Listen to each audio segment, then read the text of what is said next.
Ladies and gentlemen, if you like the video, hit the like button, hit the subscribe button, check out my other content. But today, as you can tell by the title of this video, I'm getting into the Henry Cejudo situation, okay? Is Henry Cejudo going to be the next Tony Ferguson?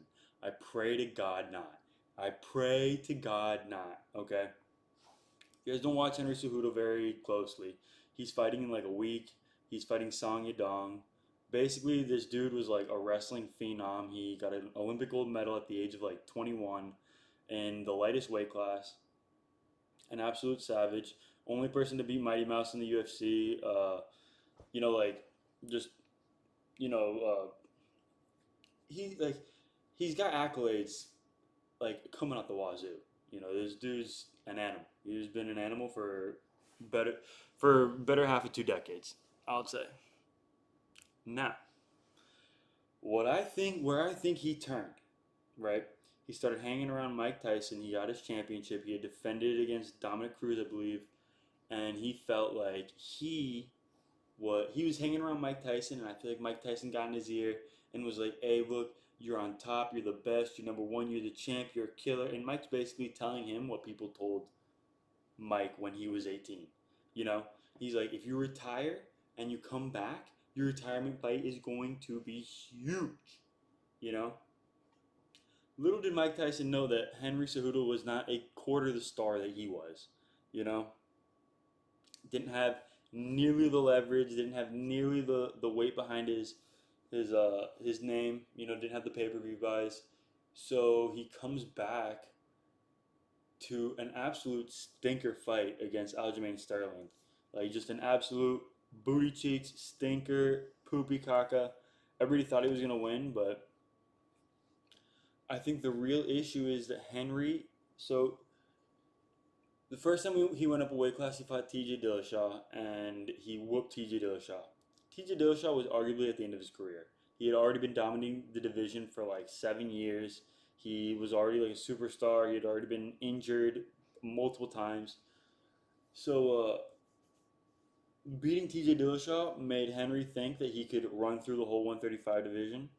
When in reality, a big reason why he beat T.J. was because TJ cut what he cut had to cut an extra 10 pounds to get to 125. So Henry goes into the 135 division. He beats Marlon Moraes. He beats Dominic Cruz. These are like older guys. Well, I mean, Marlon Moraes was like at the top of his game when he fought Henry. But whatever. He goes up a weight class, and he he goes up a weight class and he's more comfortable there. I guess he has to cut less weight, even though he's clearly the tinier guy in every single fight. Aljamain Sterling was the biggest example of this. It looked like an ant versus a freaking like a giant. It was crazy. Aljamain Sterling was punching him from across the octagon. What from the other side of the octagon, Henry was nowhere near. He couldn't throw a ball and hit him. You know, like so that's why I think Henry should. I mean, Henry could beat Song Yadong. Song Yadong has like 4 extra inches of reach on him, and there's no stalling calls. So wrestling is much like it's gonna be a lot easier for Song Yadong to keep him away with his added reach and with the fact that there's no stalling calls. Because in wrestling, you need to be pressing forward, and that stops that creates an opening for a lot of takedowns. You know what I mean? Like if you were allowed to just run away from takedowns, nobody would get takedowns. Nobody would ever get a takedown. You know? So hopefully Henry Cejudo can beat Song Yadong, but what I think he needs to do is go down to 125, beat Pantoja, because I'm like 99% sure that he can, and start fight like run through the division again, earn a ton of money because he can.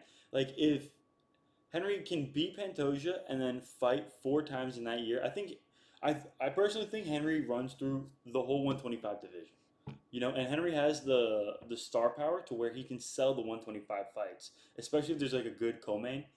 So like, or he could be a good co-main, to like a Tom Aspinall or like a Yuri Prohaska, Alex Pereira. Like Like he could be the co-main to these fights, but he needs to get the belt first because like once you get the belt, dude, you're making and he has like 2 kids, I think. You're making such life-changing money, like it carries on for the rest of your life, you know. So there's no reason why he should be going through these fights with like at the heavier weights when I mean if he can the dude's like 2'2". He's literally like this big. Okay, so if he can't make 125, who's making 125? Like literal children? It has to be because like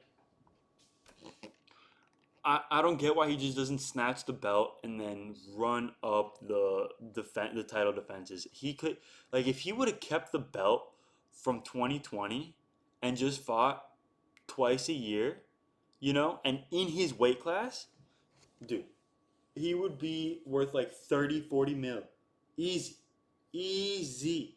And he's just fumbling the bag, going for it. Like Henry Cejudo's ego is so much bigger than he is that like it takes control. It takes the reins. He's like, oh, I'll fight up a weight class.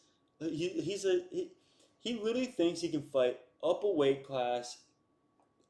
He can fight taller, bigger, stronger people that are younger. You know, like, dude, like there comes a point where like they're punching you from so far away you can't even use your wrestling to grab a hold of them. You know that's what happened with Aljamain Sterling. I think that's what's going to happen probably with Song. It's probably what's going to happen with every 135 fight that he has, and 145 fight for that matter. I don't know where I heard it. I heard he wanted to challenge Volkanovski. That might have been a long time ago, but Henry Cejudo needs to go to 125, grab the belt from Pantoja because he doesn't deserve it. Like we all know, Henry Cejudo will literally whoop him. There's no reason why he's just letting the lower weight class just run free. Like we the moment a star is born in 125, they just move up. So why?